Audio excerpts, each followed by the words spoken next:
पूरा plane hijack हो चुका था, पर पैसेंजर्स को ना तो पहले और ना बाद में कुछ पता चला। DB Cooper. DB Cooper. DB Cooper. DB Cooper. Police ने साफ कह दिया था कि डीबी कूपर जिंदा ही नहीं बच सकता, I know who he is in my heart. पर यह बात गलत साबित हुई। When he got on a plane last night, he was just another passenger, but today, master criminal. DB Cooper की मिस्ट्री आज भी अनसॉल्व्ड है कि वो कहां से आया था और कहां चला गया। DB Cooper. DB Cooper. DB DB Cooper. DB Cooper. What's dead? I know who he is in my heart.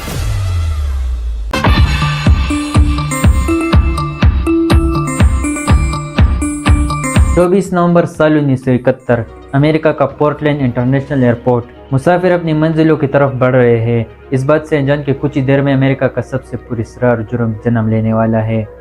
हुजूम में से एक आदमी तेजी से निकलता है और काउंटर की तरफ बढ़ता है। वो अपना नाम बताता है डैन कूपर और सिएटल जाने वाली फ्लाइट 305 का एक वन वे टिकट खरीदता है। उसके चेहरे पर कोई डर नहीं, कोई परेशानी नहीं। वो सीधा जाकर प्लेन में बैठ जाता है और उसकी ब्रीफकेस में छुपाता एक राज। नॉर्थवेस्ट ओरिएंटल एयरलाइंस की फ्लाइट टेक ऑफ करती है पोर्टलैंड शहर से सिएटल शहर की तरफ 2:50 पर। इस प्लेन में थे 36 पैसेंजर्स और 6 क्रू मेंबर्स।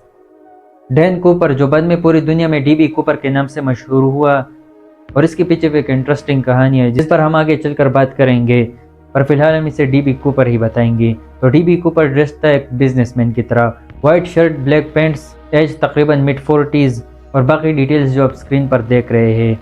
तो डीबी कूपर सीधा जाकर प्लेन के सबसे लास्ट 18E सीट पर बैठ जाता है।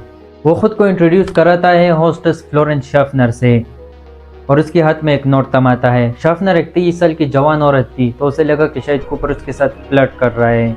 वो उस नोट को देख के बगैर बैठ जाती है, पर कूपर उससे फिर कहता है कि आपको ये नोट देख लेना चाहिए। नोट में लिखा था कि मेरे पास एक बॉम्ब है और मैं चाहता हूँ कि आप मेरे साथ बैठ जाए। I suppose we'll find out, won't we?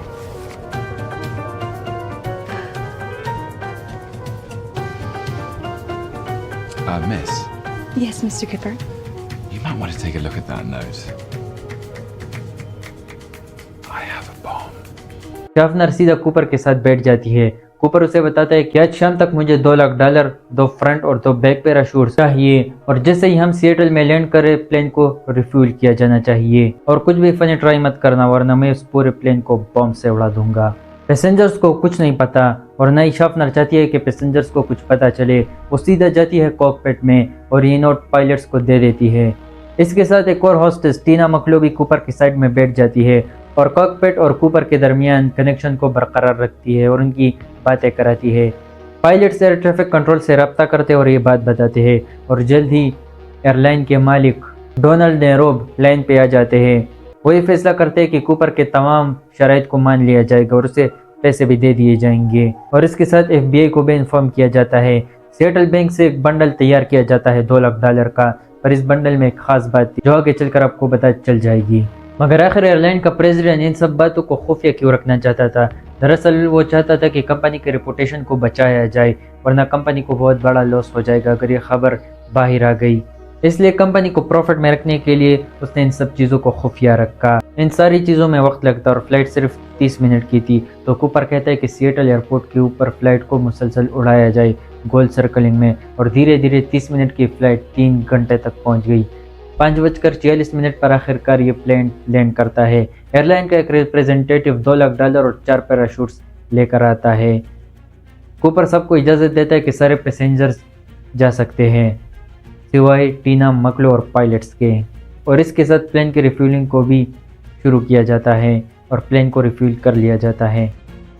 Cooper फिर से इंस्ट्रक्शंस देने लगता है पायलट्स को कि जहाज़ को मेक्सिको सिटी ले जाओ, और इसके साथ वो इंस्ट्रक्शंस भी देता है कि प्लेन की हाइट 10,000 फीट होनी चाहिए, विंग्स की पोजीशन 15 डिग्री और जितना प्लेन को स्लो उड़ा सकते हो उड़ाओ।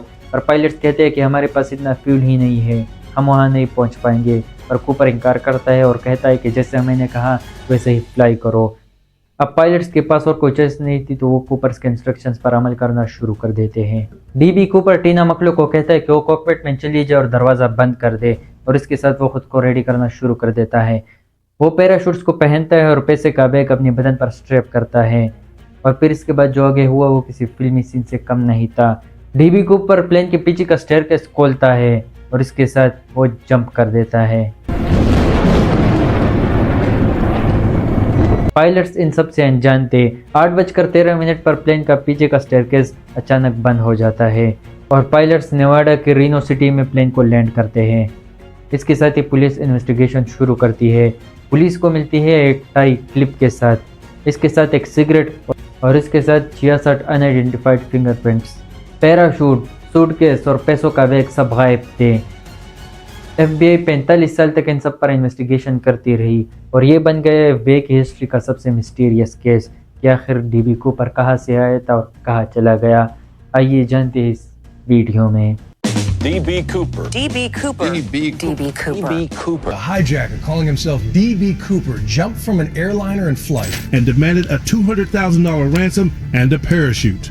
305, we have a hijack in progress. He said to me, all I have to do is attach this wire to this gadget here, and we all be dead. What really happened to D.B. Cooper?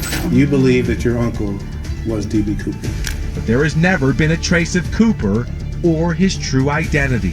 It doesn't feel good to acknowledge that this is the only unsolved skyjacking in American history. So audacious!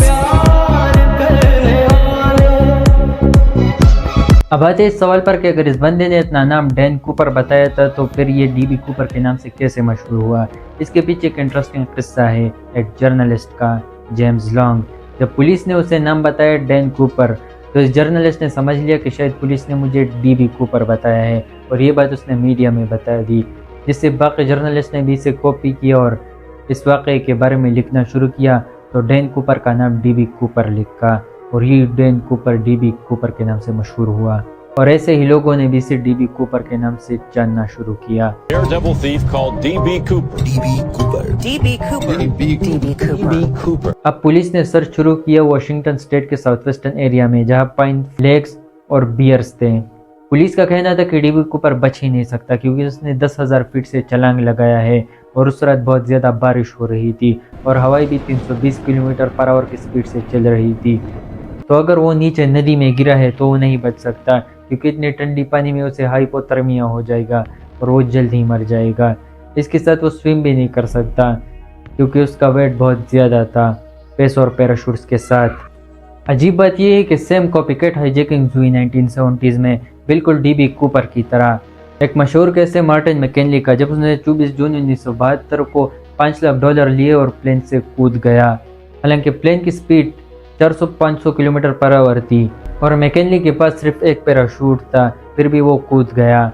एक और case था जनवरी 1972 का, जब Richard Laporte ने भी बिल्कुल ऐसी हाईजैकिंग्स की और प्लेन से कूद गया। पर अजब बात यह है कि पुलिस ने इन दोनों को गिरफ्तार कर लिया। हालांकि ये दोनों डीबी कूपर से भी ज़्यादा बदतर कंडीशन में थे, फिर भी ये दोनों बच गए।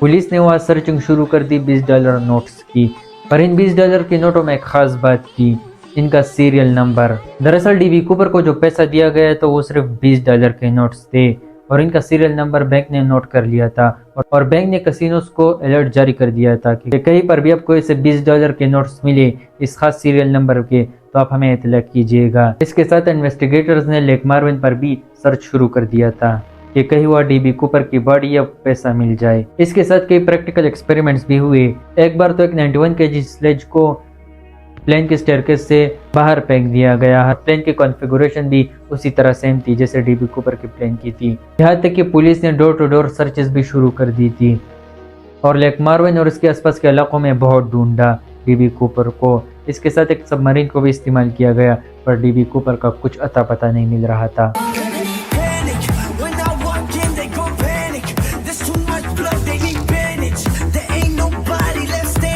मगर 1979 को FBI को एक कॉल आती है एक पायलट टॉम बोहन की, जिसमें वो बताता है कि जिस रात डीबी कूपर ने प्लेन को हाईजैक किया था वो उस प्लेन के ठीक 4000 फीट ऊपर और 4 मिनट पीछे चल रहा था। उस रात बहुत ज़्यादा तूफान था और FBI की कैलकुलेशन 80 डिग्री से गलत है। FBI की सर्च वाशिंगटन रिवर के ड्रेनेज एरिया में होना चाहिए, वहाँ शायद कूपर मिल जाए।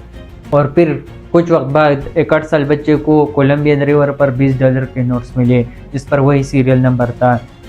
जो डीबी कूपर को दिया गया था।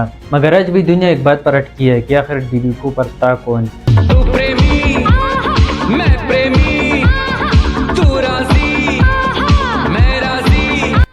प्लेन में जो उसका टाई और टाई क्लिप मिला था उस पर कुछ माइक्रोस्कोपिक पार्टिकल्स थे, जिसे 2009 में जांचा गया इलेक्ट्रॉन माइक्रोस्कोपी के थ्रू। एक फिलेंटोलॉजिस्ट, साइंटिफिक इलस्ट्रेटर और एक मेटलर्जिस्ट ने इन पार्टिकल्स से ये पता चला कि शायद किसी प्लेन के मैन्युफैक्चरिंग कंपनी में काम करता था। Periodical table of clues, say scientists, suggests Cooper had access to a manufacturing company that made airplanes, like the one he jumped from. Perhaps a company with a connection to Boeing. 1972 में उसका sketch भी बनाया गया जिससे उसकी पहचान हुई। FBI ने 800 सस्पेक्ट्स की लिस्ट रिलीज की, जिसमें 20 को सीरियसली नोट किया गया कि शायद इनमें से ही कोई डीबी कूपर होगा। खास करके 2 लोग, रिचर्ड मैककॉय और रॉबर्ट रॉकस्ट्रा। FBI ने इन दोनों लोगों को सालों तक ट्रेस किया कि शायद इन्हीं में से कोई एक डीबी कूपर होगा। पर आखिरकार 12 जुलाई 2016 को FBI ने इस केस को बंद कर दिया और ये आज भी FBI की सबसे बड़ी मिस्ट्री है कि आखिर कौन था डीबी कूपर, वो कहाँ से आया था और कहाँ चला गया। उम्मीद है ये वीडियो आपको पसंद आ गई होगी। शुक्रिया।